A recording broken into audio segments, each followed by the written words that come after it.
Hey everyone, this is part 2 of chapter 1st Geography, class 10th.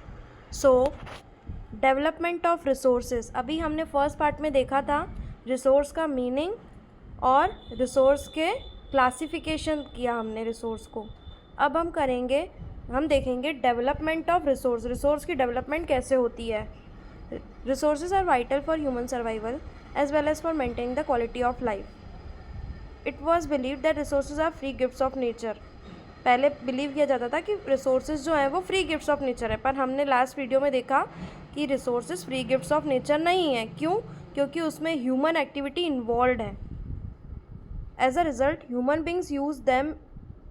अब देखो, अब हम पहले सोच रहे थे कि रिसोर्सेज जो हैं वो नेचर के द्वारा फ्री प्रोवाइड किए गए हैं, प्रकृति के द्वारा फ्री हैं, तो हम क्या कर रहे थे, इनडिस्क्रिमिनेटली उसको यूज़ करते जा रहे थे।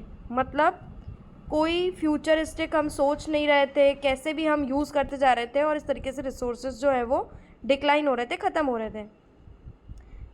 तो मेजर प्रॉब्लम्स आई, रिसोर्सेज डिप्लीशन होने लगे क्योंकि ह्यूमन बींग्स इतने लालची हैं, इतने ग्रीडी हैं कि उन्होंने रिसोर्सेज को इस तरह से यूज़ करते गए कि आखिर रिसोर्सेज डिप्लीट होने लगे।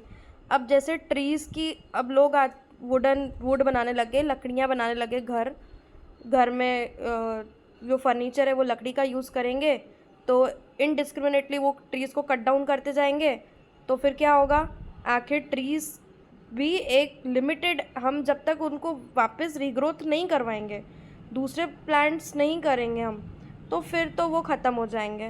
देन एक्यूमुलेशन ऑफ रिसोर्सेज जमा होते जा रहे थे एक ही, इन फ्यू हैंड्स, मतलब एक ही जगह पे।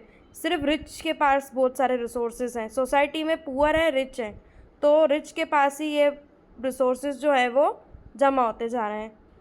देन एक्सप्लॉयटेशन इनडिस्क्रिमिनेटली, इससे क्या हो रहा था, ग्लोबल वार्मिंग होने लगी, ओजोन लेयर डिप्लीट होने लगी। आप सभी को पता होगा ओजोन लेयर जो है वो सन से जो हार्मफुल रेस, जो एक प्रोटेक्टेड लेयर्स आती हैं जो यूवी रेस से प्रोटेक्ट करती हैं, जिसको ओजोन लेयर बोल रहे हैं, वो भी डिप्लीट हो रही थी क्योंकि ट्रीज़ को आप कट डाउन करते जाओगे जो एक नेचुरल रिसोर्स है, तो फिर आपको प्रॉब्लम देखने को मिलेगी।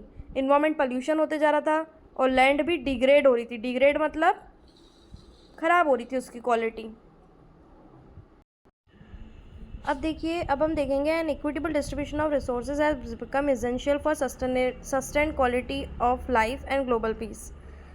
अभी हमने देखा डेवलपमेंट ऑफ रिसोर्सेज में कि किस तरीके से हम रिसोर्सेज को डिप्लीट कम होते जा रहे हैं। क्यों? क्योंकि एक्यूमुलेशन की वजह से, इनडिस्क्रिमिनेट एक्सप्लॉयटेशन की वजह से।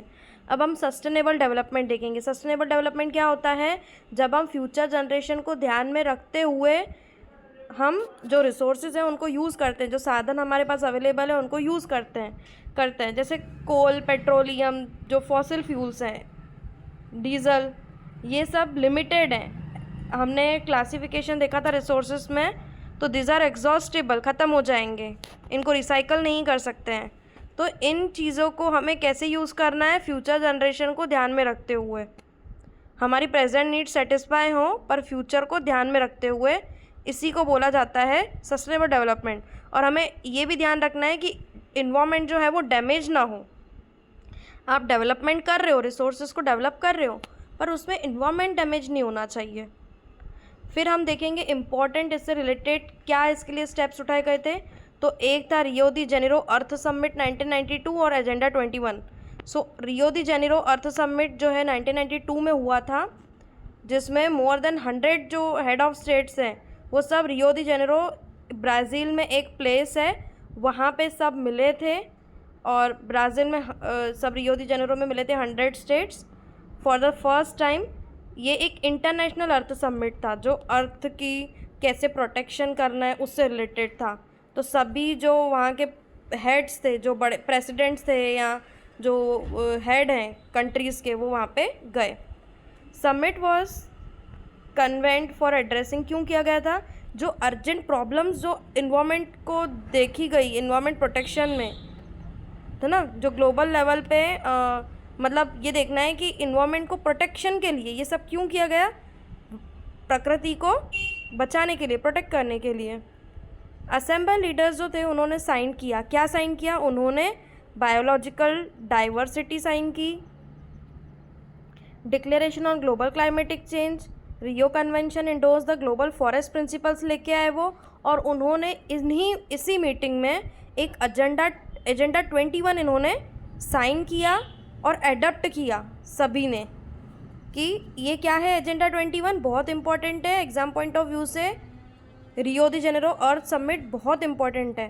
देन एजेंडा 21 में क्या था, ये एक डिक्लेरेशन थी जो साइन की वर्ल्ड लीडर्स ने, है ना, 1992 में। कहाँ, United nation conference and environment and development, UNCED जिसको बोला जाता है, इन्वायरमेंट से related, which took place at Rio the Janeiro में हुआ था, ब्राज़ील में। इसका एम क्या था, ग्लोबल सस्टेनेबल डेवलपमेंट। और जो agenda to combat environmental damage, जो इन्वायरमेंट को डैमेज हुआ उसको कम करना है, पॉवर्टी को कम करना है, बीमारी जो हो रही है ना, disease. Then one major objective क्या था कि every local government should draw its own local agenda 21, हर कोई अपने स्टेट में अपने हिसाब से इन्वायरमेंट को प्रोटेक्शन करने के हिसाब से कुछ रूल्स बनाए, ठीक है, एडप्ट करे उसको। सो हमने देखा जो इम्पोर्टेंट इन्वायरमेंट को प्रोटेक्शन करने के लिए रियो दी जेनेरो हुआ, जिसमें एजेंडा 21 को साइन किया गया। So stay tuned, we will discuss part 3 in the next video. Thank you.